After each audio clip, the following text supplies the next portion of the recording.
ماں کو میرے آنے کی خبر کیسے ہو جاتی ہے؟ بہت عرصہ مجھے اس راز کا پتہ ہی نہ چل سکا کہ میری ماں کو میرے آنے کی خبر کیسے ہو جاتی ہے۔ میں اسکول سے آتا تو دستک دینے سے پہلے دروازہ کھل جاتا، کالج سے آتا تو دروازے کے قریب پہنچتے ہی ماں کا خوشی سے دمکتا چہرہ نظر آ جاتا۔ وہ پیار بھری مسکراہٹ سے میرا استقبال کرتی، دعائیں دیتی اور پھر میں صحن میں اینٹوں سے بنے چولہے کے قریب بیٹھ جاتا۔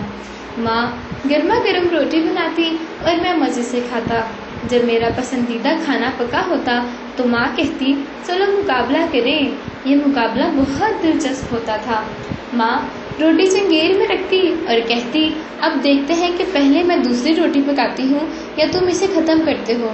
ماں کچھ اس طرح روٹی پکاتی، ادھر آخری نوالا میرے منہ میں جاتا اور ادھر تازہ تازہ اور گرما گرم روٹی توے سے اتر کر میری پلیٹ میں آ جاتی۔ یوں میں 3-4 روٹیاں کھا جاتا، لیکن مجھے کبھی سمجھ نہ آئی کہ فتح کس کی ہوئی۔ ہمارے گھر کے کچھ اصول تھے اور سب ان پر عمل کرتے تھے۔ ہمیں سورج غروب ہونے کے بعد گھر سے باہر نکلنے کی اجازت نہیں تھی، لیکن تعلیم مکمل کرنے کے بعد مجھے لاہور میں ایک اخبار میں ملازمت ایسی ملی کہ میں رات گئے گھر آتا تھا۔ ماں کا مگر وہی معمول رہا۔ میں فجر کے وقت بھی اگر گھر آیا تو دروازہ خود کھولنے کی ضرورت کبھی نہ پڑی۔ لیٹ ہو جانے پر کوشش ہوتی تھی کہ میں خاموشی سے دروازہ کھول لوں تاکہ میری ماں کی نیند خراب نہ ہو، لیکن میں ادھر چابی جیب سے نکالتا اور ادھر دروازہ کھل جاتا۔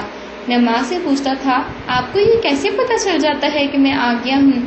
وہ ہنس کے کہتی، مجھے تیری خوشبو آ جاتی ہے۔ پھر ایک دن میری ماں اس دنیا سے چل بسی۔ ماں کی وفات کے بعد ایک دفعہ میں گھر لیٹ پہنچا۔ بہت دیر تک دروازے کے پاس کھڑا رہا، پھر ہمت کر کے آہستہ سے دروازہ کھٹکھٹایا، کچھ دیر انتظار کیا اور جواب نہ ملنے پر دوبارہ دستک دی۔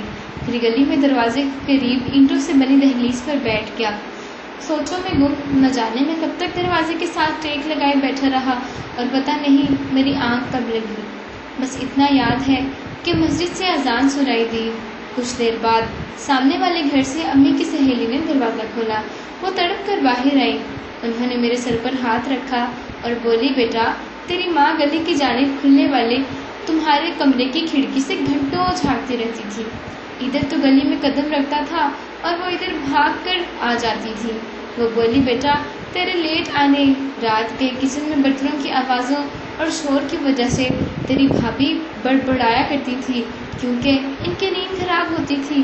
پھر انہوں نے آبدیدہ نظروں سے کھڑکی کی طرف دیکھا اور بولی، پتر ہوں اے کھڑکی کدے نہیں کھل دی۔ کچھ عرصہ بعد میں لاہور سے اسلام آباد آ گیا، جہاں میں 11 سال سے مقیم ہوں۔ سال میں 1-2 دفعہ میں لاہور جاتا ہوں۔